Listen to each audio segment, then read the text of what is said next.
Tomorrow, President Trump will travel to the great states of Ohio and Kentucky, where he will tout his economic victories and detail the administration-wide efforts to continuing lowering prices to make everyday life more affordable for working Americans. The president will visit Thermo Fisher Scientific in Ohio and give remarks at Verst Logistics in Kentucky. On Thursday, President Trump and the First Lady will host a Women's History Month event in the East Room.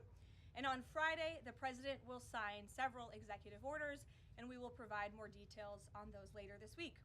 As President Trump shared with the American people last night, the United States military is making tremendous strides towards achieving our military objectives for Operation Epic Fury. 10 days in, this campaign has been a resounding success thus far, and America's warriors are winning this important fight at an even faster pace than we anticipated. More than 5,000 enemy targets have been struck so far. Iran's ballistic missile attacks are down more than 90%, and their drone attacks are down by approximately 85% since the start of Operation Epic Fury. The United States is also annihilating the Iranian regime's navy, and we have destroyed more than 50 Iranian naval vessels, including a major drone carrier ship. None of the regime's vessels are operating in major regional waterways, and the Iranian Navy has been assessed as combat ineffective. The trend is clear. U.S. combat capabilities are increasing and growing more lethal and dominant by the day, while the Iranian terrorist regime's ability to respond has rapidly declined.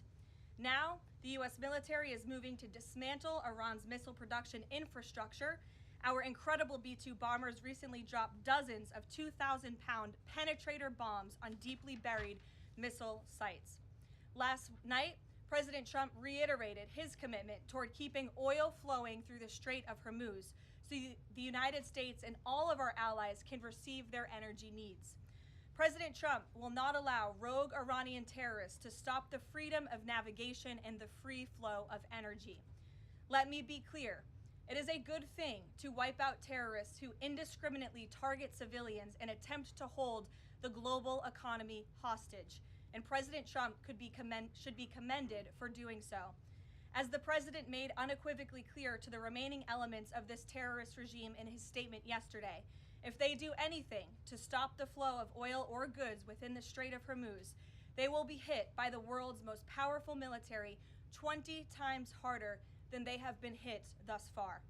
Moving forward, the stated objectives for Operation Epic Fury remain the same: destroy the terrorist regime's ballistic missiles, raise their Iranian missile industry to the ground, ensure their terrorist proxies can no longer destabilize the region, and ensure that Iran never obtains a nuclear weapon. President Trump remains confident these goals will be accomplished in swift fashion. As for the oil, President Trump fully expected the rogue Iranian regime to try and disrupt the global markets. That's why President Trump and his energy team have been planning for this long before the strike and have moved quickly to address these temporary disruptions. Thus far, the Trump administration has offered political risk insurance to tankers operating in the Gulf. The Treasury temporarily waived certain oil-related sanctions, and the Commander-in-Chief has offered the U.S. Navy to escort tankers when necessary.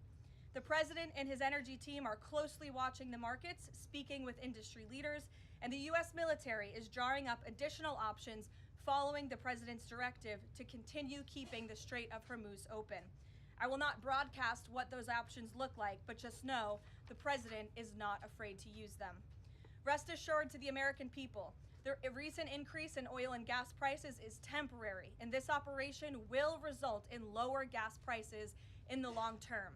Once the national security objectives of Operation Epic Fury are fully achieved, Americans will see oil and gas prices drop rapidly, potentially even lower than they were prior to the start of the operation. And we will live in a world where Iran can no longer threaten the United States or our allies with a nuclear bomb. On another matter here at home, President Trump is urging Congress to pass the Save America Act, one of the most critical pieces of legislation in our nation's history. The Save America Act is overwhelmingly popular with all Americans because each provision is rooted in common sense. The Save America Act has 5 simple requirements as requested by the President of the United States. Number 1, Voters have to show ID to cast a ballot in an American election. Very simple. 90% of Americans, including more than 80% of Democrat voters, agree with this. Number 2, the Save America Act will require all voters to show proof of citizenship in order to register to vote in American elections. Again, this is popular and rooted in common sense.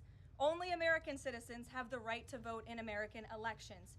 But after Joe Biden and the Democrats allowed tens of millions of illegal aliens into our country, it's more important than ever to ensure that only American citizens are registering to vote on our nation's voter rolls, and Congress needs to pass this. Number 3, the Save America Act abolishes the incredibly unsecure practice of universal mail-in ballots, which throw the door wide open for fraud. Importantly, the Save America Act maintains exceptions for Americans to use mail-in ballots for illness, disability, military, or travel reasons. The bipartisan 2005 report of the Commission on Federal Election Reform, chaired by, of all people, former President Jimmy Carter and former Secretary of State James Baker, concluded that, quote, absentee ballots remain the largest source of potential voter fraud, and it is time for Congress to finally address this. Number 4, the Save America Act permanently bans men from competing in women's sports. President Trump signed a landmark executive order upholding the promise of Title IX and ending this dangerous and unfair practice, but now it's time for Congress to codify this into law. Number 5, the Save America Act bans transgender mutilation surgery for children. Again, President Trump signed a common sense executive order to do this and kept his promise to the American people, but now Congress needs to do the same and codify it. It's well past time for Democrats in Congress to stop perpetuating the radical and false claim that you can somehow change a child's sex. You cannot. Passing the Save America Act is the most important thing that Republicans and, frankly, Democrats can do to strengthen election integrity and protect our democracy. It's what the American people elected Republicans to do, and they must deliver on it as soon as possible. The President is calling on Congress to get the job done and send this historic piece of legislation to his desk immediately for signature.